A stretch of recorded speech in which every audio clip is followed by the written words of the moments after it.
Então, gente, eu posso explicar para vocês aí sobre os componentes do aparelho de ressonância magnética e a estrutura da sala de ressonância magnética que a gente precisa para realizar esses exames. Agora, eu vou explicar para vocês como é que é a formação das imagens em ressonância magnética. Então, como já falei, nós precisamos do gantry, que é o grande magneto, para poder emitir esses sinais de pulso de radiofrequência sobre o corpo do paciente e assim obter essas respostas que os átomos do corpo emitem e, em consequência, gerar um cálculo matemático e gerar uma imagem digital na tela do operador para ele poder trabalhar essa imagem. Então, a gente precisa, inicialmente, de utilizar um elemento que é o hidrogênio, que ele é a peça-chave, ele é essencial para que nós obtenhamos imagem em ressonância magnética. Por que que o hidrogênio ele é essencial? O hidrogênio ele tem uma propriedade que no núcleo dele só existe uma subpartícula, que é o próton. Então, elementos que contenham só apenas uma subpartícula no seu núcleo, eles têm uma propriedade magnética muito grande, mais do que elementos que tenham mais de uma subpartícula no seu núcleo. Então, o hidrogênio ele é uma peça essencial e também por estar presente no nosso corpo. Como assim ele está presente no nosso corpo? Porque ele faz parte da composição da água. Então, a água, nós temos um conceito aí que nós temos que o nosso corpo é composto por mais de 70% de água e o hidrogênio compõe essas partículas de água no nosso corpo. Nós temos duas partículas de hidrogênio e uma de oxigênio. Ou seja, a gente tem ainda hidrogênio em dobro no nosso corpo, correspondente a mais de 70% de composição de água no nosso corpo. E com isso, a gente, felizmente, temos essas propriedades magnéticas desses elementos que só têm uma subpartícula no seu núcleo, que é o caso do hidrogênio. E a gente obtém imagens sobre essa propriedade magnética. Então, inicialmente, o corpo do paciente ele é inserido dentro desse gantry e os átomos de hidrogênio eles são excitados através de pulsos de radiofrequências provocados pelas bobinas de gradiente sobre uma região do corpo. Então, esses átomos de hidrogênio, ao entrarem dentro do gantry, que está composto no corpo, eles já se alinham devido ao campo magnético que o aparelho já cria. Então, os átomos de hidrogênio eles começam a realizar giro alinhados em uma única direção, seja ela sentido norte, seja ela sentido sul. Então, aí, alguns átomos de hidrogênio que já têm energia, eles já giram para o lado sul e não conseguem girar para o outro lado pelo fato de ter bastante energia. Só giram para o outro lado, que é o lado norte, átomos de hidrogênio que têm pouca energia. Então, eles conseguem mudar o seu alinhamento de direção, que é o alinhamento B0, que é o eixo Z, do corpo humano, é o eixo longitudinal. Então, aí ocorre o cancelamento dos átomos que giram no sentido anti-horário, que é os antiparalelos, e os átomos que giram no sentido horário para o lado norte, que são os paralelos. E aí ocorre a anulação de um grupo de átomos de hidrogênio e os átomos restantes eles vão ser considerados uma amostragem para poder emitir sinal, que são as informações, após serem excitados com pulsos de radiofrequência externo, eles emitem esse sinal que contém a informação necessária para serem convertida e posteriormente serem geradas imagens dentro do campo da ressonância magnética. Então, aí tudo começa quando o paciente entra dentro do gantry, uma região do corpo começa a ser excitada através das bobinas, as antenas, que tem a função de emitir e receber pulsos de radiofrequência. Então, essa região do corpo ela começa a sofrer interferência de pulso de radiofrequência externo sobre os átomos dessa região, e esses átomos começam a sofrer excitações. Então, como eu falei, esses átomos eles estão girando em um sentido, em um eixo B0. Então, quando eles começam a receber pulsos de radiofrequência externo, eles começam, e ali eles estão realizando um movimento de spin, que é o giro no próprio eixo. Então, a partir do momento que eles começam a receber esses pulsos de radiofrequência externa, eles começam a mudar a sua fase do eixo B0, que é o eixo Z, e eles passam a mudar a sua direção, a sua fase, para um eixo X, que é o eixo horizontal. Mas como que isso acontece? Como eu já falei, o átomo de hidrogênio ele tem uma frequência de Lamour.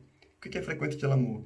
É um valor de frequência exato que esse átomo vai acumulando enquanto ele está sendo estimulado para poder sair de uma direção e começar a realizar o seu movimento de precessão, que é onde ele muda de um eixo e passa para o outro eixo. Ele sai de uma fase e vai para outra fase. Então ele começa a girar no sentido, ele começa a receber estímulo externo de radiofrequência e vai girando assim, aí, mudando a sua direção até ficar girando num eixo X.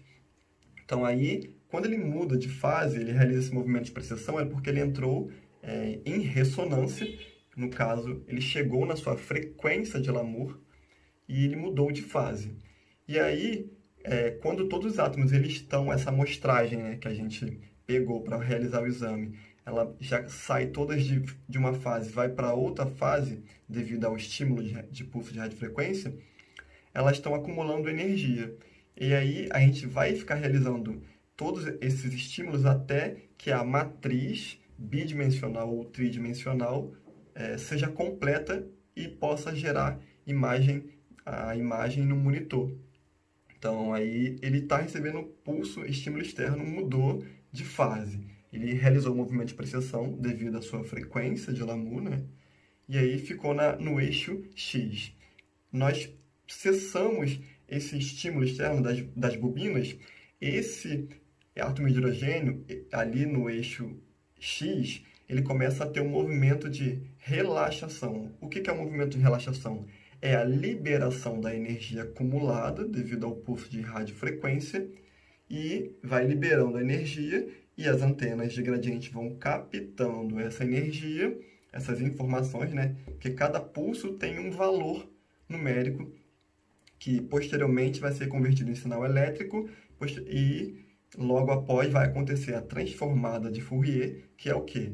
Que é a denominação de cada pulso dentro da escala de cinza, e ele vai alocando na matriz, em cada ponto da matriz, em cada pixel da matriz, né? Cada qual com o seu valor do pulso de frequência já colhido pelo o átomo de hidrogênio que já emitiu o seu sinal. Então, voltando para cá, ele faz um movimento de relaxação, ele sai do eixo X e volta para o seu eixo original B0, que é o eixo Z. Então, ele faz esse movimento de relaxação e emite a energia absorvida devido ao estímulo. Então, é assim que nós vamos captando pulsos de radiofrequência do corpo, e aí acontece a transformada de Fourier. Antes acontece a conversão de pulsos de radiofrequência em pulsos elétricos, ocorre a transformada de Fourier, gerou sinal digital, aloca na matriz aí, bidimensional do equipamento de ressonância magnética. E quem faz isso tudo é aquele computador que eu falei para vocês, do Workstation. Existe uma máquina ali, a unidade de processamento, que faz a transformada de Fourier. Ela faz cálculos complexos, matemáticos, gráficos, cartesianos, para poder obter esse número aí e alocar em cada ponto da matriz. Então, é assim que é formada a imagem em ressonância magnética. Então, resumindo aqui todos os passos para a formação de uma imagem. Nós colocamos o paciente na mesa do equipamento de ressonância magnética, introduzimos o paciente dentro do gantry.